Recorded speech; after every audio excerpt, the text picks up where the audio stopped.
Guys, welcome to Proper Royals Live, 8 p.m. on the East Coast, 7 p.m. here in windy Minnesota. Everybody tells you how cold it is. Nobody tells you how windy it is here. That wind, I guess they call it the prairie here. It's not the plains, it's the prairie up here. That wind comes ripping off of it, man. I thought it was going to be a nice, balmy 48-degree November day. It was not. It was not balmy. Thanks everybody for being here tonight, especially on a solo show. And look how active the chat is even before we get going. Like, I was having fun just hanging out, but I do have a show to put on. I think the chat probably helps the algorithm and gets things all churning and posting out there. I don't know if it does or not, but thank you all. And I think it's cool. I'm still mystified by this, but I think it's very cool that there's like a community of people that know each other and you get to come hang out here. It's like a virtual pub. And Jessica, I don't even know what an RSS feed is, but I'm not a podcast by her definition. I don't think I have an RSS feed. I'm busting her chops. Jessica's always a good friend and very supportive of me, and hopefully me likewise to her. So I do see your content, Jessica, and today, I think you were winning the Instagram today on your posts. I don't want to spoil it. What do we call it? The weather check. Maybe the weather check kind of meme thumbnail that you made is fantastic. What's the chef's kiss? Primo. Yeah, there you go. So solo show tonight. It is mighty peoply out there these days. I'm sorry for a little bit of like, woe is me drama on the thumbnail. I'm clearly in just fine spirits. I'm no worse for the wear. But man, it gets exhausting every now and again. And what's also exhausting is booking 52 shows a year. And it's kind of weird. For all the platforms that I have, I don't have a good place to put like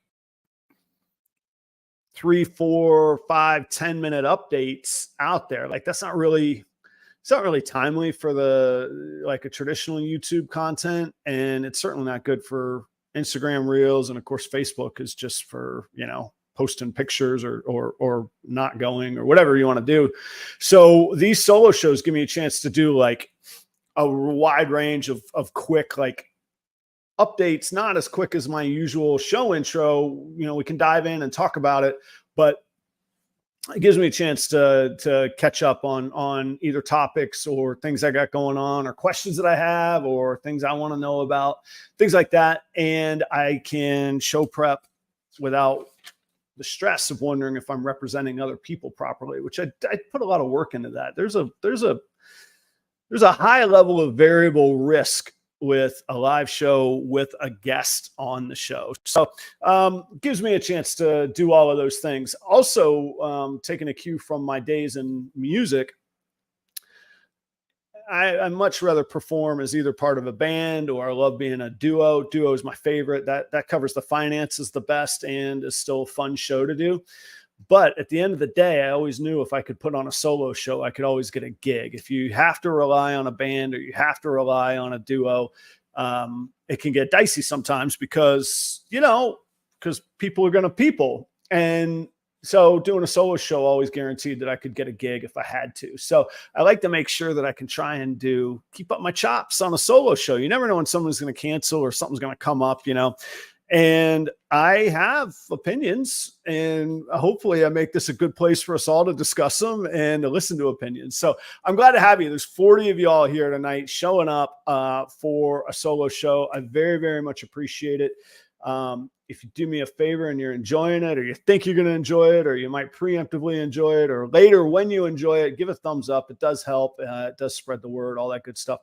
Also down below, if you will check out a couple things. One being my LinkTree link. You'll find links to Patreon, Facebook, Instagram, email, Venmo, if you owe me payments or whatever. That's all there. You can get all of that there.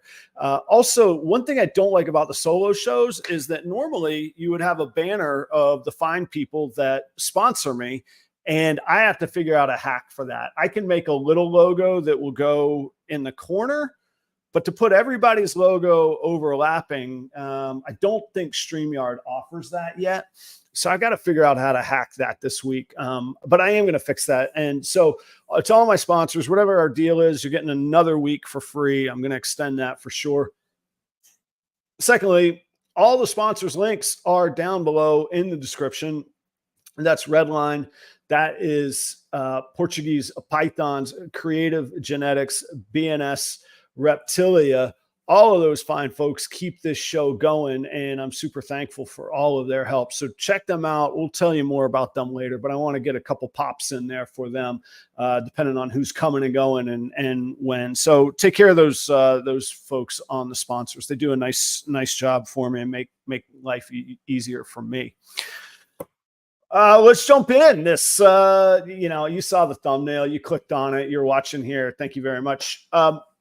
So first, I'm fine. I was really flattered. Quite a number of people were like, well, first it was kind of funny. So there was one tone that people were like almost immediately last night after I posted it was like, who do we need to speak to? Is somebody mistreating you?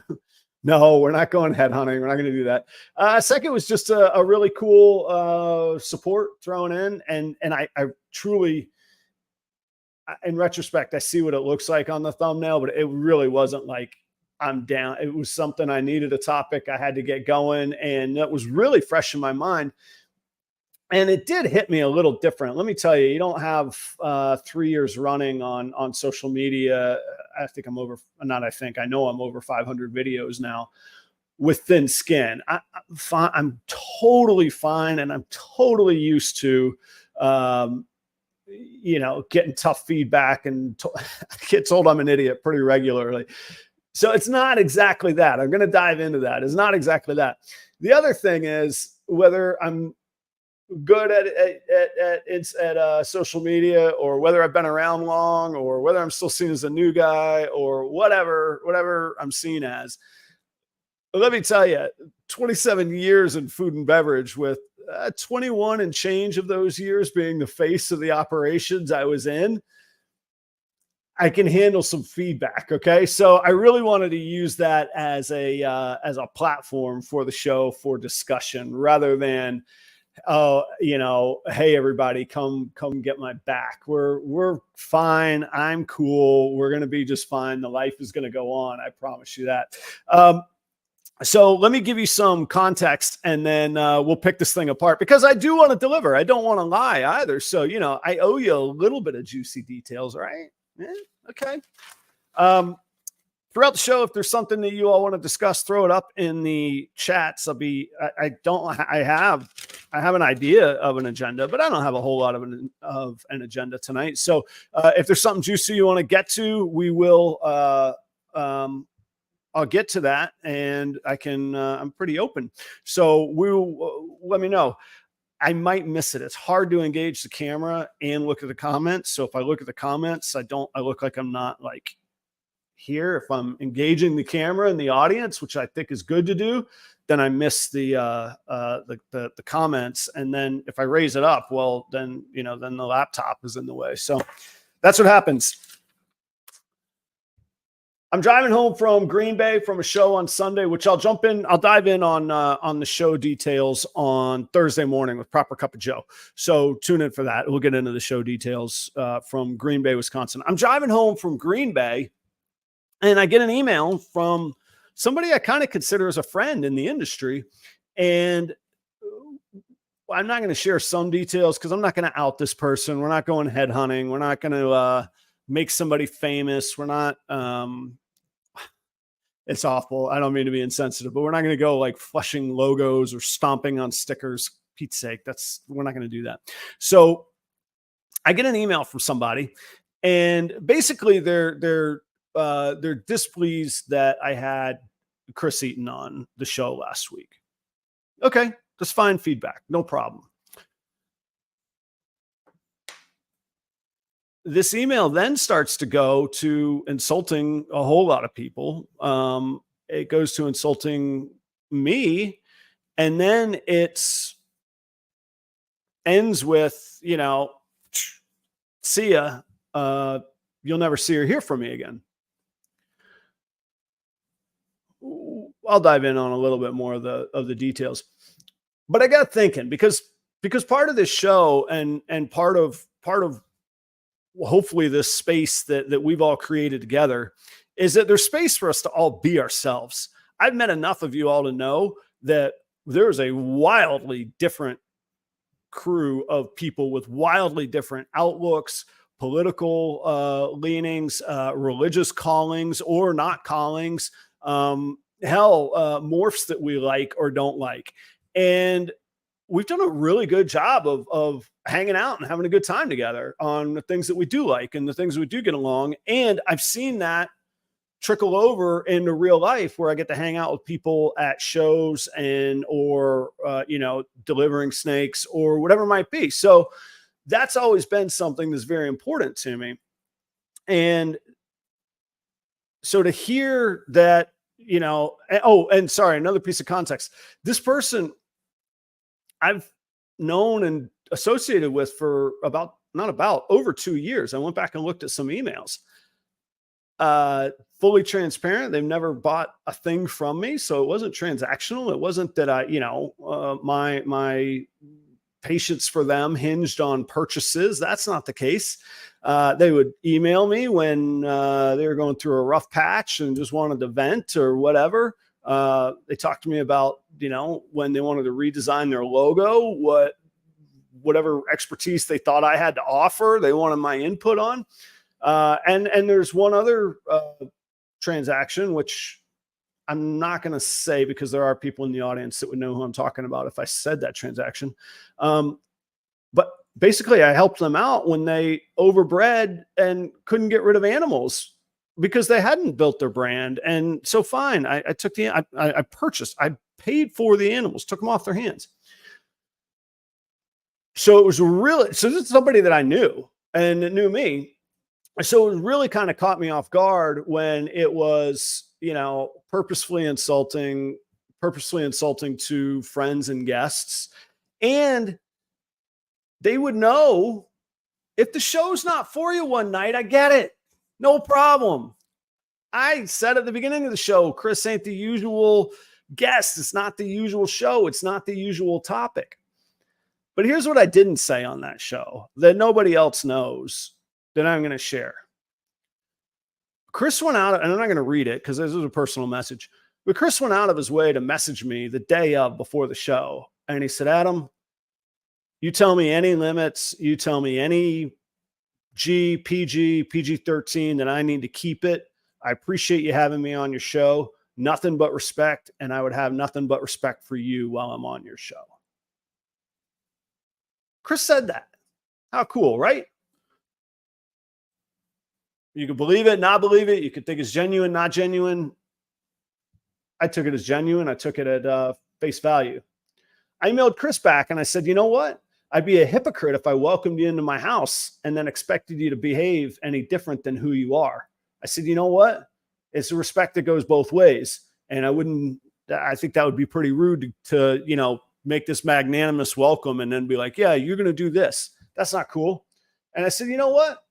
If the respect goes both ways, we're going to have a good show. And we did have a good show, and we did put on a good show. Maybe not the best ever, certainly not the worst ever. The stats were good. The people liked it. Here's the other thing that most people don't know, and certainly that person that wrote to tell me off and goodbye.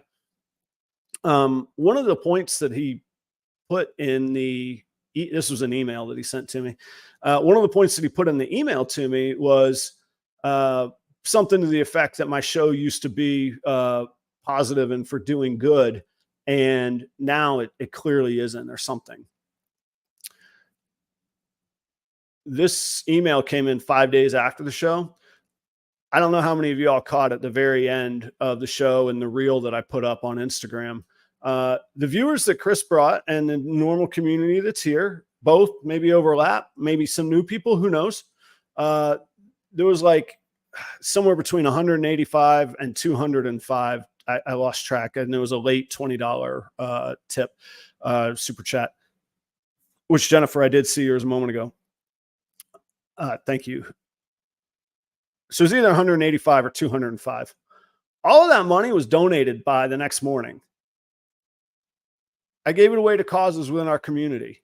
So kindness and benefit and good and positivity come in a whole lot of ways. I had a good month in October. I didn't do it as a banner. I didn't go running around, hey, I'm the world's best guy because I gave away $200. I did it because it's something I believed in, and they were causes, and people have helped me out in our community, and I wanted to help them out. I had a good October. I exceeded my budget, my expectations. I didn't expect that money going into the show that night. I didn't need it going into the show. I was thankful for it, but I thought, let's pass it on. There's a link down below to a GoFundMe for Stan and Tiffany at Sea of Serpents. I donated there. And I donated to SJS Exotics. That's Sean in Missouri. And this weekend at the NARBC show, he's doing a big fundraiser for Veterans Day that benefits our veterans and the veterans in our community. Those are good causes. That all came out of the show that Chris was on. How cool, right? All right. So there's some thoughts on that, on the email itself. There's the juicy stuff. What really got me thinking, though, and why I wanted to bring it up is I don't know why this stuff bugs me. I don't understand why somebody would just take the time to tell somebody off if they never wanted to speak to them again. It's an efficient waste of time, right? Just go. And I don't mean I want to lose people, and I don't mean I don't care about people. I would see negative feedback, and I do see negative feedback as an opportunity to start a conversation. And if somebody truly wants to understand and is willing to at least have some clarification from my mind of what's going on in my mind, then we can have a conversation, and then they can agree or disagree, but at least they'll know where I'm coming from, or they'll at least understand the why behind things. And that's how really great relationships are formed. There were members that I used to have at private clubs that, oh, you're doing this crazy. It's all this. And I said, hey, you know what? Why don't you come by the office? Let's walk through the restaurant before we open and that kind of stuff. And I would just have a conversation of, hey, here's why I do this. Maybe you do have better insight. Maybe you have a good reason. Sometimes I learned, but usually I gave them a clarity and an understanding. I think when I say we, I mean everybody in this day and age, and obviously not to a person, but we're so quick to want to just like fire off a screw you with no consequence, with no aim for improvement, with no goal for anything other than to make the other person feel horrible, which really becomes ironic when somebody's lecturing me on doing good and being positive.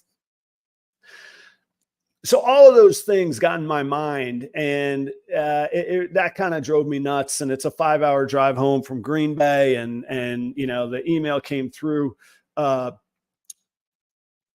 Man, I'm still getting messages of support. That's awesome. It was a 5-hour drive home, so it kind of annoyed me.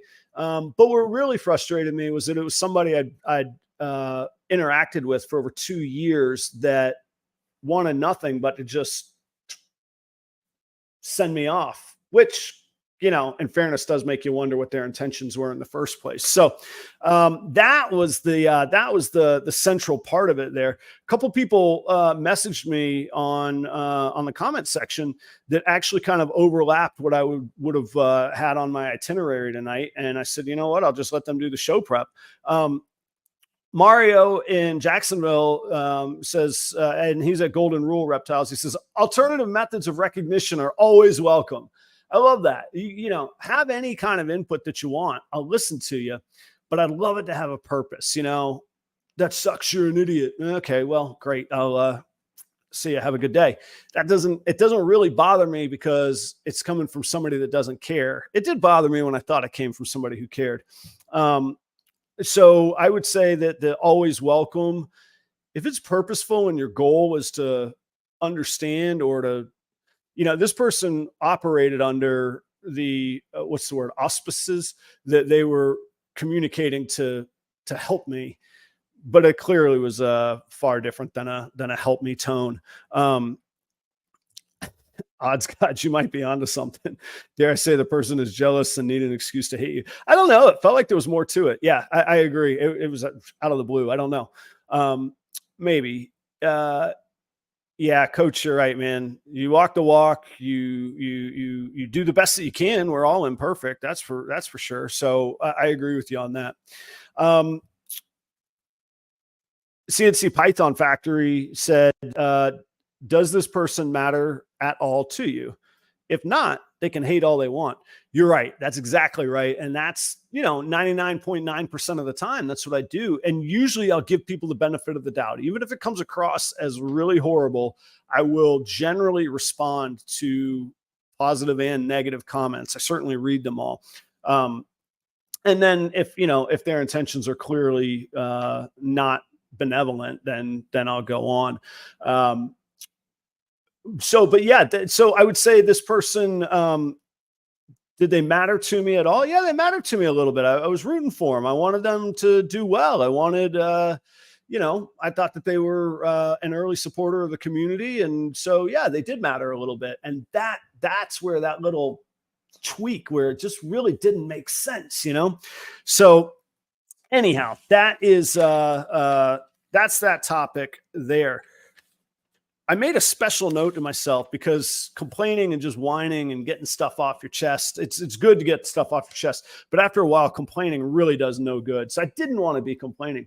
The other thing that I really dislike in life, and I always noticed it in business, the D or F player always gets more attention than the A and the B players that drive the whole thing. So the 64 people here that do allow me the space to just be me and that do allow the space to each other to seeing the beard comment. Thank you, odds gods. That do allow us to be each other. You guys get no recognition because these bums distract me with their nonsense. So I think I'm done with that topic. Let me make sure. Oh yeah, the last thing, like if you ever find yourself like penning an email, like actually like dipping your pen and in the quill and the ink, but if you ever find yourself constructing an email to me telling me off, it's not that important, man. Like this is a freaking podcast. Not a podcast. This is a freaking show on YouTube about ball pythons cleaning their tubs, how to remove their poo really efficiently, and then hopefully how to peddle them for a little bit of a profit each year. It's not that important. Like you can do so much better for yourself, for your own mental health. Like the amount of time it's going to take you to be angry and write an email to me, you could be doing something better with it. Like if you truly don't care and you're truly done and you're truly telling me off, save yourself the headache, man. It's not that important. I put a lot of effort into the show, but it's not that important, man. Okay. There's a whole lot more fun to talk about. Let's talk about some snakes. I got,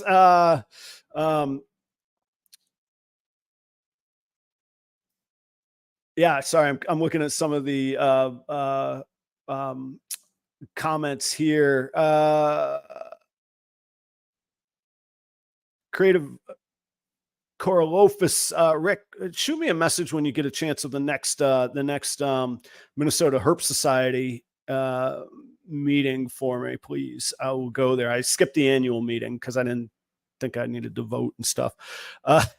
Yeah, yeah. If you want to write an angry email, that would be fantastic. That's all right. You guys all have my permission. Go to ChatGPT and like type in a grievance with proper royals and just have it write an angry email to me. I would really like that.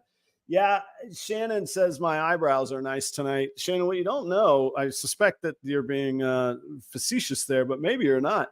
Man, what I'm losing on my head, I am rapidly making up an eyebrows in my 43-year-old, what is that, middle age? I don't know, whatever you call that. New clutches, man. It's exciting, and I got some massive thanks to give. So when I moved from Florida, I had 2 stories. Heck, Shannon just came up, so we'll talk about Shannon first. How about that? When I moved from Florida, it was relatively unexpected, but it was certainly fast moving. And Shannon and I had a breeding project going, but I had one of his females with me, and she was gravid. And I called Shannon. I said, "Hey, we got a little situation here, because if I'm moving to Minnesota, I can't just up and take your snake. If you want me to, I will, and I'll ship her back, or I can bring the snake to you and the female to you, and then when the eggs hatch, ship them up to me." And he said, I probably prefer my female to stay in the state. Totally fair, totally understandable. So those eggs hatched. That was a double het pied lavender female, and that was paired to a lavender het pied male. And in it, we hit 1 dreamsicle, we hit 1 pied het lav, obviously, 4, keep me honest, 4 lav, 66% het pieds, 1, 2, 3, 4. And then what's left? 3, 1, 2, 3 het lav, 66% het pied babies. So pretty cool. 9 eggs. We had a 1 in 8 odds on hitting the dreamsicle, and so the odds were pretty spot on. We hit 1 out of 9. So huge thanks to Shannon for seeing through the pregnancy, delivery of the eggs, the incubation, and soon to be shipping. So I'm excited. Hopefully in another week or so, I'll have some babies in my hands here, and I'm thankful for you for that, Shannon. That's Green Dragon Brokers. Go check out Shannon. Also, at the same time, Friday night, so that was Monday, that was yesterday that Shannon cut those. On Sunday morning, Taylor up at the rodent farm, one of my girls laid while my snakes were here in Minnesota, and I was still moving the rest of myself, my family, all of our stuff up here. So he incubated the eggs, and we just left them in his incubator. No need to take a risk moving them around. They pipped on Sunday. That was a banana pied. I don't know why it's so hard for me to think of pied. I was all hyped up over hate mail.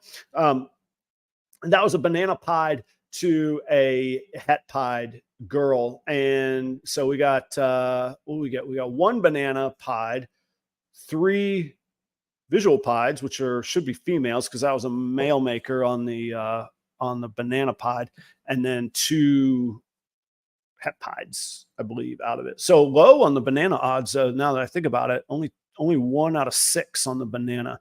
And actually that had another level to it. Brandon Nixon, he and I had worked out. Actually, I got to settle up with the guy. Brandon Nixon, I got the mail from him in a kind of a breeder deal as well. So actually he and I got to settle up on either snakes or money or a combination of both. I'm not sure what. So Brandon, you'll get a call this week, man. Only 2 clutches came from that banana pied male. So those are pretty cool. I've got a big show coming up. Cold-blooded expos are coming to Minneapolis in 2 weeks' time. And I think that's the biggest show in the city and in the market, which is I'm really looking forward to doing that show. But I'll have new, I got clown stuff, I got pied stuff hitting that show. And we'll see if some of these babies that, if they can get shed, and they won't get 5 meals in them by that show. It'll be the one after. It'll be Rothschild in December before those hit the show. But they'll be hitting there soon. If you're interested in anything I've mentioned, let me know. You can get in touch with me, and we will we'll talk deals. I made a note here. Oh, okay. I made a note here. I was like, what am I talking about? I made a note that just says, would you, with a question mark. Those of y'all that have more experience than I do,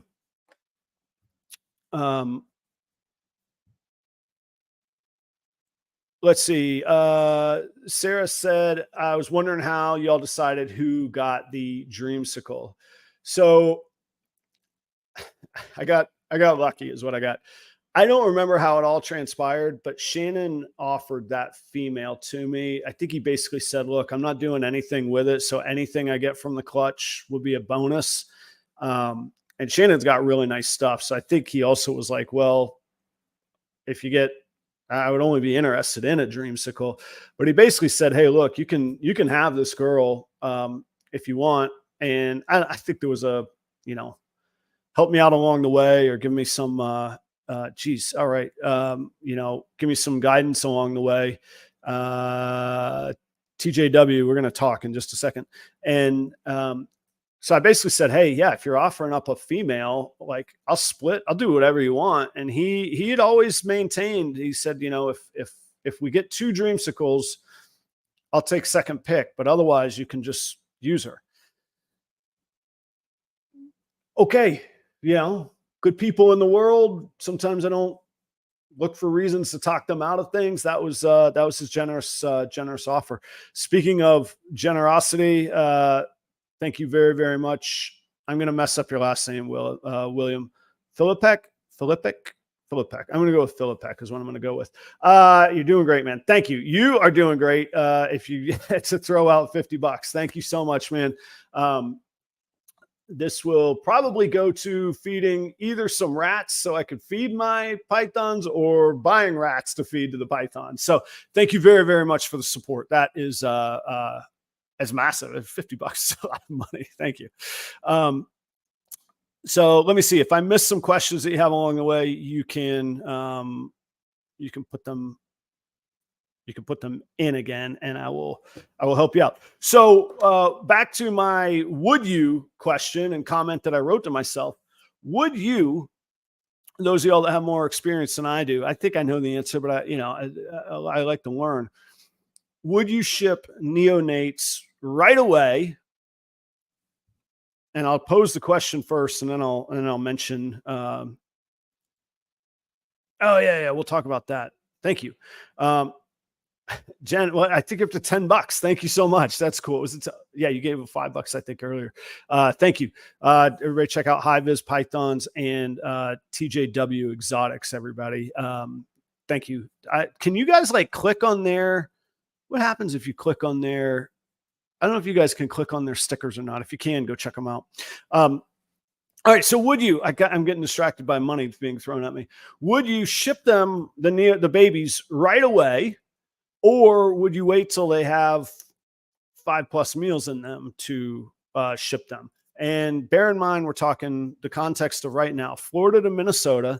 And I have a window of 50-degree days next week. Shipping Monday, landing on Tuesday would keep it in a 50-degree temperature and above freezing. Take weather out of it, though, for a minute, and then maybe consider it if it's a toss-up. My thought is when they're coming out of the eggs, and they've come out of the eggs, is when they have the very most yolk, and they're like baby, like baby humans are indestructible for that early part. And sorry if that's insensitive to anybody's babies. I don't mean to be that way. Sorry. But they've got their yolk. They're made by Mother Nature to be sent out into the world at that moment. Do we send them right away, or do we try and get meals in them, which would likely mean that I don't even know if Shannon has space to keep 9 snakes. Shannon might need them. Shannon might be on the phone. These snakes are going one way or another. Drive to a warmer climate where I can ship them to you if you have to.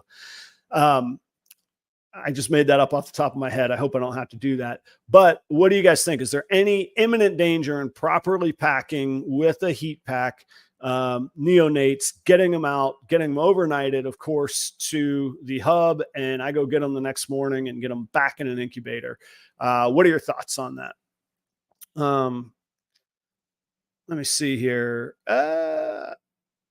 Depends on, I'm talking beast morphs. I'm talking right out of the egg, not shed, not anything. We're waiting for them to come out.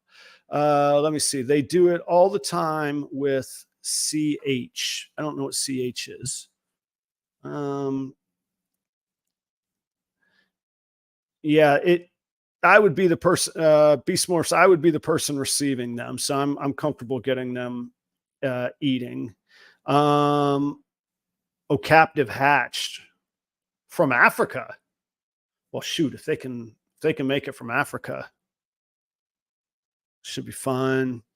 Ship now if they're going to an experienced keeper. Yeah, that's me. I got some experience. If it's to a breeder, yeah, okay. Yeah, it's me. So okay. Then I think Shannon, I think we have our marching orders, man. Let's get them here before the weather changes. And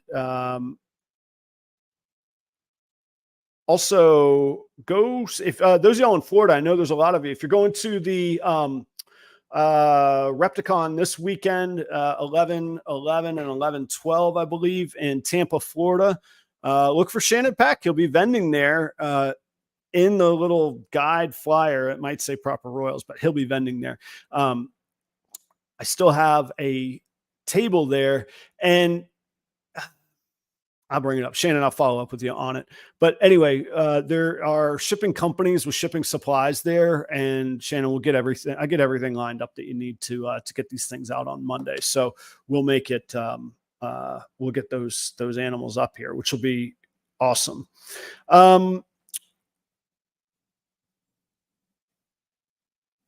Sorry, I'm looking at it's hard to look at the comments when I'm looking at the camera, and then there's so many conversations going on. There are 70 of you all listening to me ramble on. This is fantastic. Thank you very much. Yeah, guys, go by and see Shannon, Green Dragon Brokers. I think, Sarah, keep me honest, I think it's table A97. A97, Sarah brought it up the other night. So go check out Shannon there. All right, switch gears here. I've been searching for or considering all of the software that you can use to manage your ball pythons. You can manage generational things. And really the two pieces of software in specific are Husbandry Pro and Clutch from Justin. Now they do two very different things, and it took me a little while to grasp the difference. In my opinion, and I have not messed with Husbandry Pro, so keep me honest, guys, those of y'all that have. Husbandry Pro, and I have a tough time saying Husbandry Pro. Husbandry Pro seems to be really good about day-to-day operations, and it does have some breeding components, and it does have some generational components to it. Clutch, on the other hand, is almost, and I say almost because that's going to be the interesting point of discussion here in a minute, is almost entirely for clutch management, generational management. And I am starting, I say only, it's a lot that I have, but relatively speaking, it's not a whole lot. I have 30 females that, depending on when they start producing follicles, or if they do, a lot of them are first year breeders, so they may or may not go. I have 30 females that I'm even considering pairing this year. And one thing I found in business is that smart people, or people that think they're smart, we like to think that we could do everything. I got a spreadsheet. I got 30 animals. I got 12, 15 males. I can figure it out because I'm a smart guy, right? That's a lot to keep track of. And then all their babies. And then what if you discover a gene, and then all their babies, you got to update on your spreadsheet. And suddenly, I call it empire building. Suddenly you're managing something for your ego when there's a tool that can help you manage it right there, save you time so you can get on to the business of doing business. And it's something I believe in strongly. And it was something that I always incorporated into our operations and food and beverage. If there was technology that could help us, if there was a way that we could get more efficient, it's almost always worth the price of whatever the item is, if you have any sort of income or any sort of profitability that you could use to fund that tool with. So, long story short, or long story shorter, I got the free trial of Clutch. I feel fairly confident in my, meal tracking, it's really the only thing that like operationally that I do day to day or with a big spreadsheet is meal tracking. And honestly, that's just check, check, check. And the other part that I kind of like that goes contrary to what I was just saying, it reminds me of the pull, like writing a pull sheet reminds me of writing prep sheets in the kitchen, and I really enjoy it. So it doesn't really bother me. And there's a certain engagement that comes with a pen to a pencil, a pen to a paper, or pencil to a paper. So again, maybe contrary to what I was just saying, I don't think I need software for my feeding routine. I'm comfortable with that. I'm good with that. I'm all right with that. What I found I was getting very overwhelmed with was the future generational planning, the generational tracking. You know, I got unique numbers for each clutch. I got unique numbers for each animal. Yeah, I'm pretty meticulous, as you guys have probably caught on. There's only so much that's going to fit on an index card and a spreadsheet, and it's not 1977. We don't need the oh man, oh, it was right on the tip of my tongue. Oh, geez, I messed it up. The library cards, you know, the drawers with the cards in them. Like, there's a reason we don't use those anymore, and that they don't still teach that, do they? Right? That's not there anymore. Like, it's antiquated. It's archaic. You could still start fires by rubbing sticks together, but there's no need to. We have many different ways to start fires. So, in that light, I started looking for, all right, what's going to be a great tool to manage this level of generational data, and it's only going to expand. It's only going to mushroom. And, you know, which path am I going to follow?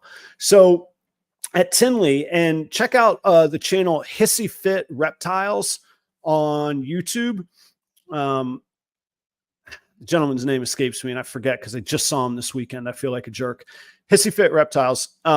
He did a really great, his most recent video, I believe, was a really great video with Summer from Clutch, from, you know, Canova. And she was demoing how Clutch works and the benefits of Clutch.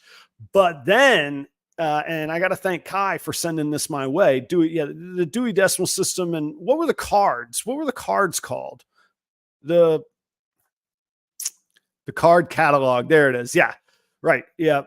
Card catalog and Dewey Decimal System. I can't see that making a comeback, right? That's not going to be like the turntable where in another 15 years, people are like, nah, this is the way you get the high fidelity, you know, interaction of finding books. Nah, that's not going to happen. Doug, that's his name. Doug, thank you for bailing me out, Stephen. Doug Knacker. Doug and Shannon got the last name. Doug at you guys are bigger nerds than me. I was a history major before Google in the University of Florida, and you guys are like talking about microfiche, Dewey Decimals, card catalogs. Yeah, I'm intimately familiar with that stuff. How are others able to send it, but mine gets blocked? What are you trying to send? I don't know what you're trying to send. Oh, there it is. Now it popped up. Dewey Decimal. I promise, of all the comments I was blocking, it wasn't the Dewey Decimal. All right. So to finish this thought, Doug made a video from Hissy Fit Reptiles about the new features coming in Clutch. And now we're coming into the part where I'm intrigued. And what is your input? What is your thought? I'm interested in this conversation.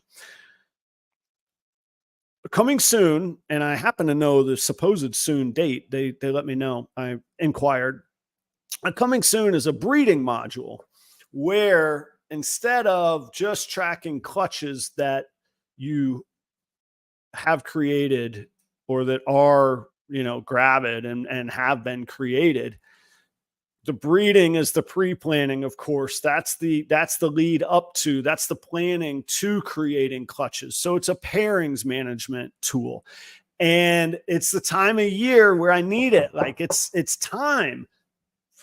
I have a few girls that are slated to are producing follicles, but also would be slated to be being paired based on their last date of birth last lay date. So I've already started pairing them. But the other 27, I'm still up for figuring out what's the best pairing. And some of the features were that instead of, dragging and dropping on a spreadsheet and then going to calculate the odds and the likelihood of things, which again, we're smart people, so we take pride in going, oh, I can do that real fast. You can't do it as fast and as accurately as a machine processed answer. Again, to the comment of the abacus, or Google versus the card catalog. Machine process data, as long as it's accurately driven by an accurate formula, it's going to give you the right answer. And Justin, of course, is going to have the right formula in there. Doesn't mean I blindly trust him, but I trust him to a pretty high degree. So it'll show you the results immediately. Here's something interesting, though, because you could get pretty immediate results with the genetic calculator. Not quite as snappy as Clutch, but pretty snappy. This is all in the coming soon features. I've not experienced any of this yet. So this is my understanding, and I'm not being sponsored or anything else, just intrigued, making conversation. The other thing is that apparently Clutch will spit out like a rating grade for your pairings. Here's this whole new idea of intrigue for me. Lots of questions, though. What's the grade based on? I think it's a Justin grade. All right, there's worse people that can be grading me, so that's cool. He's programmed in ideas. But I wonder, is it smart enough to take into account the context of your collection, so that not only are you getting a Justin grade, but you're getting a grade in the context of your collection. So you could try out 3 different males and see what the different grades are that it pops out. Pretty neat. So that is intriguing. I don't know the answer on the grading system. I do want to say I wouldn't trust it blindly. I don't believe that a formula or an algorithm can determine what I'm going to be most passionate about and most excited to hatch. However, if I was indecisive, it could sway me. And let's just say that I did become a, card carrying member of the society of blindly following Clutch, the worshiper at the Holy Church of Clutch. There are worse people than I could blindly follow than Justin, right? So all of those things together really make this intriguing. What I'm really interested in, though, is that pairing component. That's supposed to be released Friday, November 10th. That's supposed to come out. So, and the free version, actually the free trial is great. You get access to all the features. There's no exclusion on the first 30 days. Then you got to pay, of course. It's $25 a month, $26 a month, something like that, $300 a year type of deal. But the features have been nice. I've been uploading and entering in all the data for my animals. I have nice printed, well, they're still on paper and they're still in card sleeves, but nice printed labels now rather than my old trademark handwritten ones. Those of y'all that were bothered by that and had let me know that in the past, your concerns will be eased. Oh, stop it, man. Jeez. All right. Thank you, Chris. I'm going to save a little bit of it for a couple beers for us in Chicago together. Thank you very, very much. Somebody else put it more eloquently than I will, but perhaps they were never on board in the first place. Who knows? That's really kind of you. Don't you have a show to be doing? What are you doing? I thought you were up against me, man. Yeah, to Coach's point, yeah, I am going to follow what I love to do, but I think it would be any insight I can get from somebody more experienced than myself, I'm not going to ignore. I may or may not take their guidance. I may or may not take their lead. I'm not going to just disregard it. I think that there's education there. So that's cool. Yeah, I am confused, Chris. I thought your show was on. Maybe is that the one you do every other week? I don't know. Thank you is what I'm saying, man. Very, very much appreciated. Very gracious of you. I won't give this one away. I will pocket that money. And like I say, we'll have a beer together in Chicago sometime. Yeah, I think we can use the professional influence, and I think we can, a lot of times if we come to a conclusion that we don't want the influence or that we don't want the insight or input, it's because we've really, really closely considered it. And now we end even more confident in our decision than we were in the first place. So that's cool too, right? Now it does come at a cost, and we need to figure out that cost sometimes and see if that's worth it. But all in all, I'm kind of excited about this. Oh, the whole continent, no internet, huh? All right. Luke broke the internet. Well, there's where the 74 viewers are from, huh? All righty. Well, thanks, guys. I mean, I don't wish it on you. Okay. All right. I'm sorry to hear that. Thanks for being here. And again, thanks for the kind gesture. That's cool. Yeah, Sundog, Josh, very good point. That is an important point. We go down rabbit holes. We fall in love with bad ideas. We fall in love with things going, this is what I'm going to do, and this is the right thing, and this is what I'm in love with. I don't know if it's a score of 0 to 100 or A through an F, but say, it's 1 through 100 and it pops out a score of 23. If nothing else, I want to understand why it was graded so low.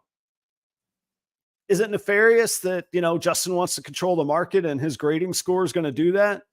Maybe. We'll see through that pretty quick if that's the case. I don't think that's the case. So I'm intrigued by it. Is it good? I don't know. I've never tried it. I like the preview, and I'll see when it's released. And it just so happens that the release date is still within my free time. So I'm going to check it out. That's my thought on that. Yeah, well, and that's good. You're going to be most passionate about making what you want for sure on that.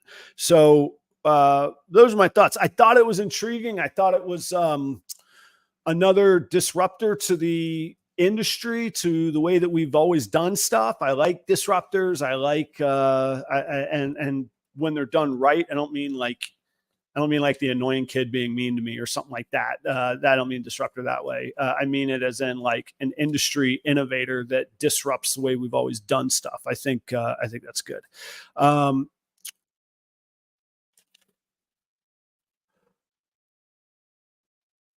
Yeah, sure. Will that info be released? I don't know. There's privacy issues. I guess if somebody wants to know what will the info be released of what it's judged on or what the grading is? Yeah, I don't know. I'm curious. I like to say, I'm intrigued by it. I think here's what I think. I think whatever it's based on, there's going to be a whole lot of input of what people want it based more on. It would be a monstrous leap out of the gate if it were based on the context of your own collection. I think I'm not a developer, but from a little bit of a logic trail, I think it would be. So, but how cool is that? Hey, based on your existing collection and your existing genes, this pairing is going to help you. And maybe you got to figure out why.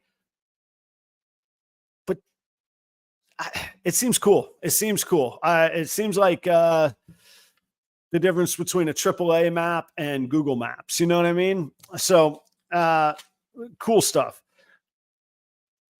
It's got to be based on how much they're selling for. It could be a component. I actually didn't even think about that. I thought more of, hey, if you've already got 19 entries, or if you have 19 fires, you might not want any more fire, or you might not want, I know for sure Summer said it would give you red flags. So if you did like spider to spider, it's going to give you a red flag. It's going to give you a red flag if you're making all white snake. Just a heads up, make sure you know that what you're getting into, et cetera, et cetera. Andrew says, the software guy, my guess would be the lower scoring would be associated with a % chance of normal or single het, right? I would think that would be a component of it. The snakes that are abundant, I also believe the logic would be to stack genes. Yeah, and I don't know. In Summer, I didn't memorize what she said. She indicated that there was some input that Justin had to whether it's genes that he currently values for some reason, or you might be right, Josh, about what it's going for. Let me read what David says, who I know as Wes, and respect him as a developer for reasons I won't share, but I do know he has a strength in developing. I wonder how sophisticated it is. Mine uses morph market pricing trends, collection, genetic diversity, and projected clutch size estimated from female weight. There's room to add breeding goals and more. You're just sneaking off on the weekends doing this stuff would help. Why don't you have somebody help you beta test, dude? I'm stumbling around in Excel land. You know what I'm saying? Hey, let's take a quick moment, pay a couple bills, and I got one more topic to get to, and we could continue this topic. There's Kreative Genetics. That's Keith out in California. Keith is working with Stranger Combos. He's got snakes ready to go right here, right now. Let me find the list of them. Keith, I gotta say, man, your list making though, we gotta discuss that a little bit. Where is it? It's in text or is it in IG? I did my show prep great tonight, huh? Here it is. Okay. We got strangers. We got Poshet. All these strangers are Poshet, Axanthic, VPI, and then there's some other genes in there of I can't read these. I can't read the list.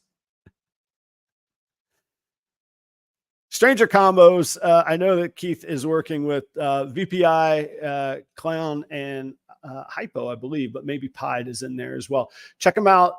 He has Stranger Combos ready to go. There's some leopard strangers in there as well.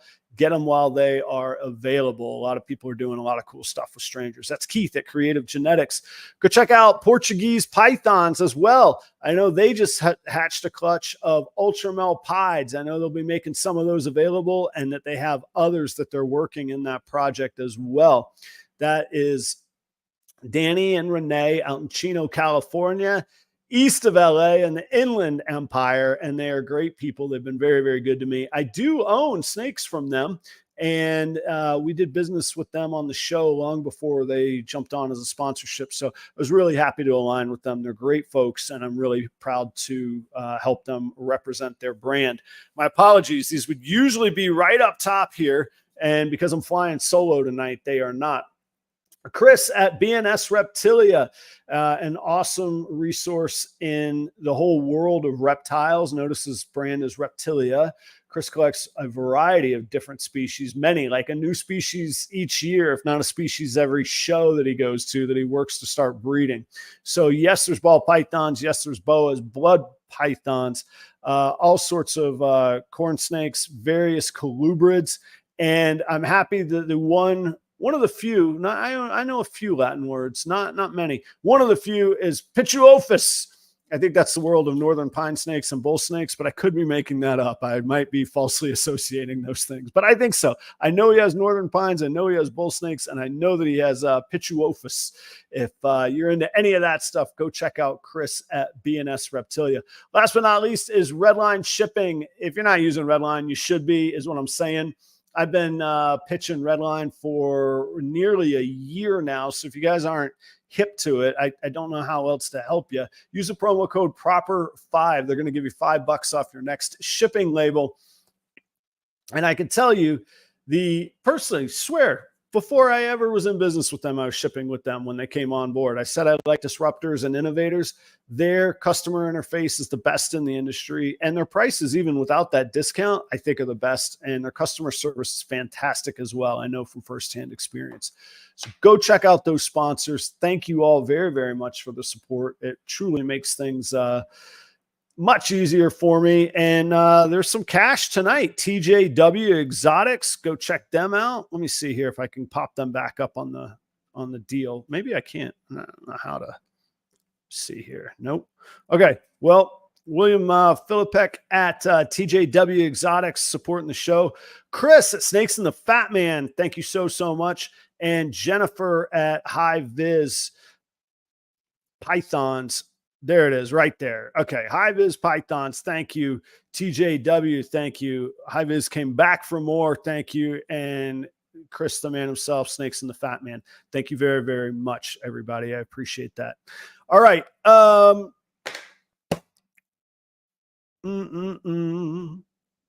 Let me see here.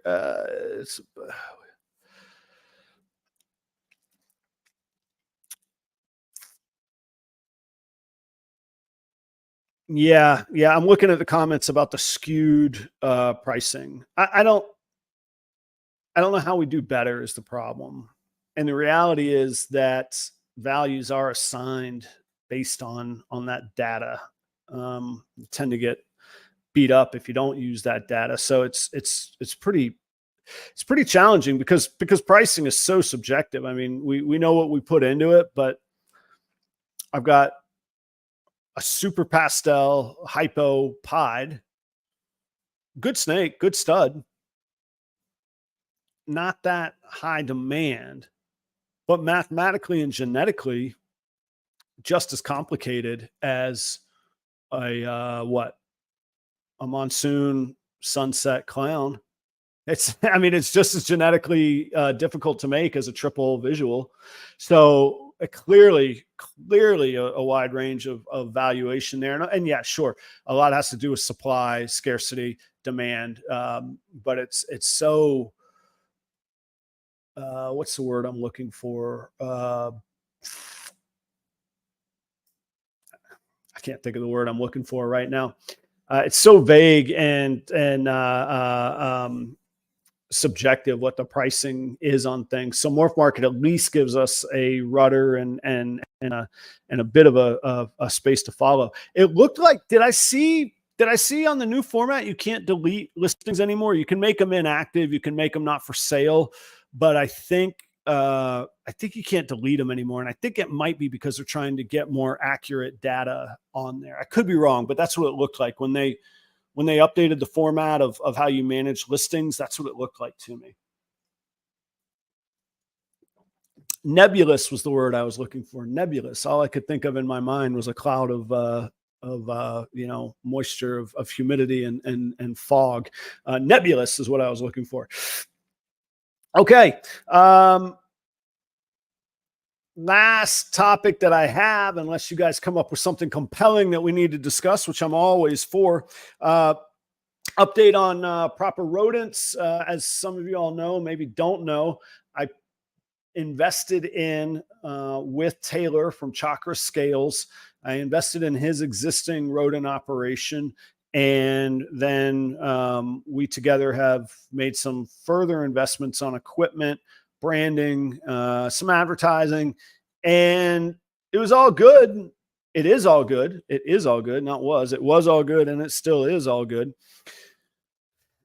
With the hard lessons that you learn, that no matter how much you want something, how fast you want something, how bad you want something, some things can't be rushed. And ball pythons teach us that, but I'm finding that rats teach us that as well. So the process of getting rats and very specifically ASFs mature enough to breed, then having them breed, and then those growing to a size where it makes sense to sell them at, and then holding those back to further fill out future colonies and future rack spaces. That's proving to be a longer process than I anticipated. And it was magnified by me pulling from our stock to use as feeders for my current needs. That was swimming upstream at best, and maybe just totally torpedoing the operation from an early start.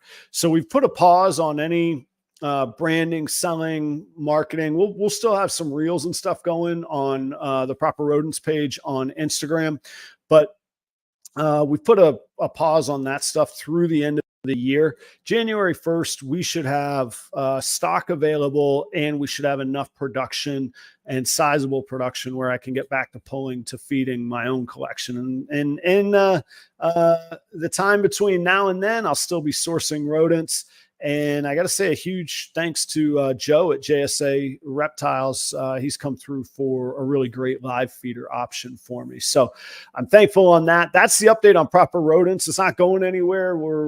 These are all long-term plays. My investment was, it wasn't massive, but it was significant. I could tell you that. And I want to do this. I'm excited about this business challenge. I think it's going to fit the business model that I have really, really well.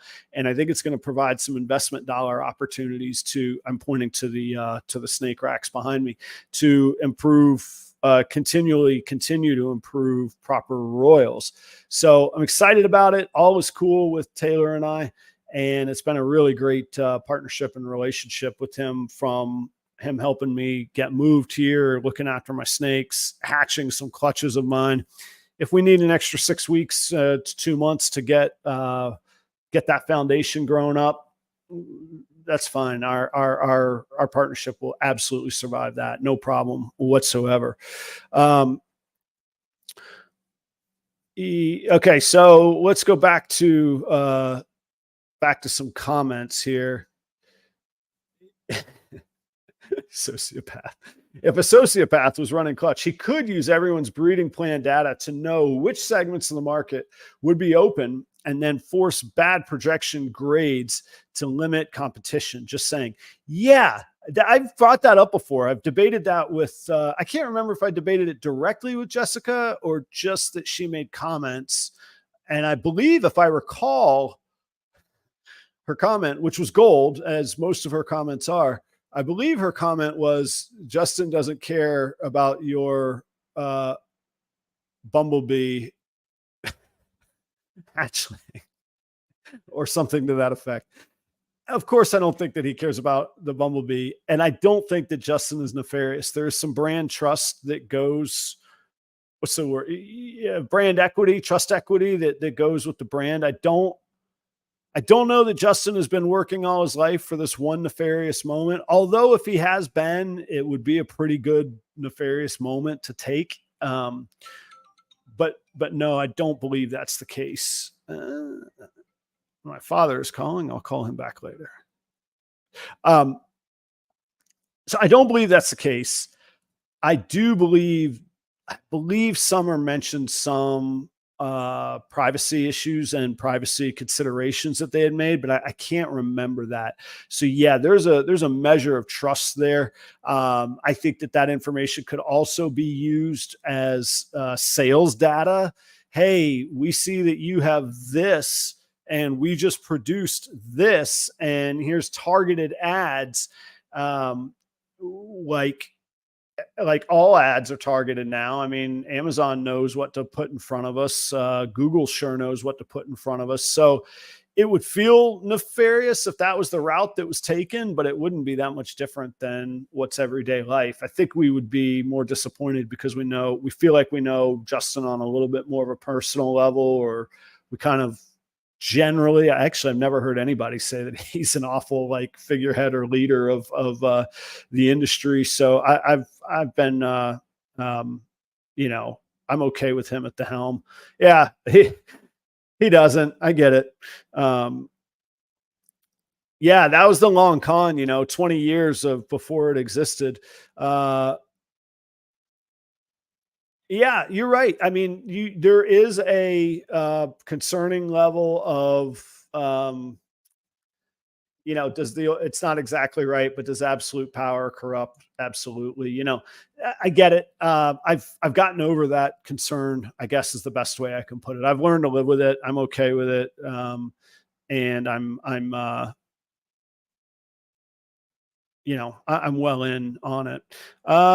Blazing Blue Tongue says, aim to plan 4 months. I'm guessing you're talking about on the rodents. So we have lots of pinkies. I mean, they're producing, they're just growing up. So 4 months for stock to pull, 4 months from stock to sell, 4 months from when they're born to when they'll produce. What's the 4 months? I don't think Justin's Dr. Evil. I don't think there's a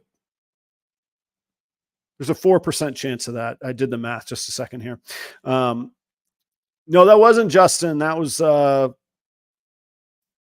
Jessica.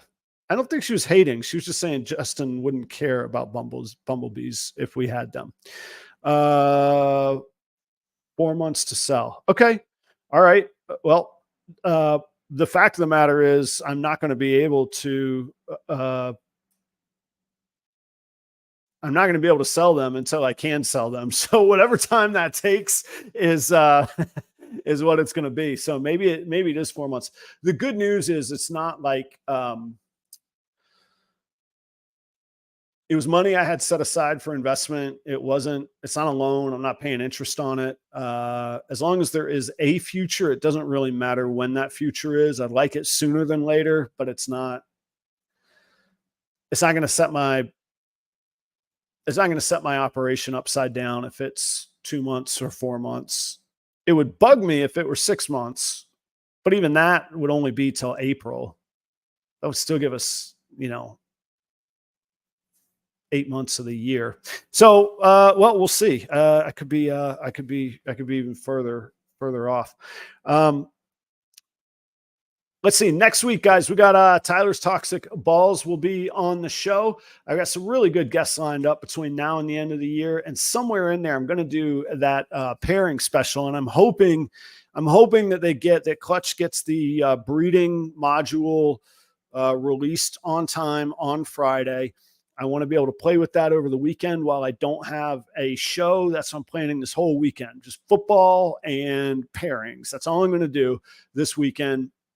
And then hopefully the week after Tyler's Toxic Balls is on, I'll do the pairing episode. Maybe I'll have some guests that can give their input on what they like or don't like, or maybe I'll just ramble on. I don't know, rambling through 30 pairings. Maybe I'll just do like a top 10 or a review of Clutch. We'll figure it out. I'll figure out how to be intriguing is what I'll put it as. Anyhow, hey, thank y'all very, very much for joining tonight. Thanks for your generosity. Thanks for hearing me complain a little bit. Thanks for all the support.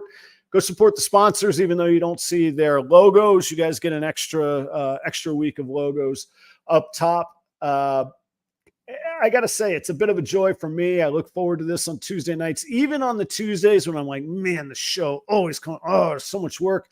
When I go to do it and I get to hang out with everybody, I really, really enjoy it. It's a nice relief. It's a pressure valve release, and it does mean a lot to me. So thanks for everything that you guys have built, the community, and having me be part of it. Because otherwise, it would just be, me yelling into the abyss. So thank you so much. I'm going to catch up on one comment here right now. We're going to end on this. He's so far ahead, you couldn't outmaneuver him, even if you got to know all of his pairings. And the opposite is also true. Your pairings don't change his. And to go back to Coach's point, pair what you like. If you don't have to follow what the machine says, just because you sign up for it doesn't mean that you back out of the decision making. It's just a tool. It's just a tool for when you want to use it. Thanks, everybody. I will see you next week with Tyler's Toxic Balls. I'm going to hit the music right now. Good night, everybody. Cheers.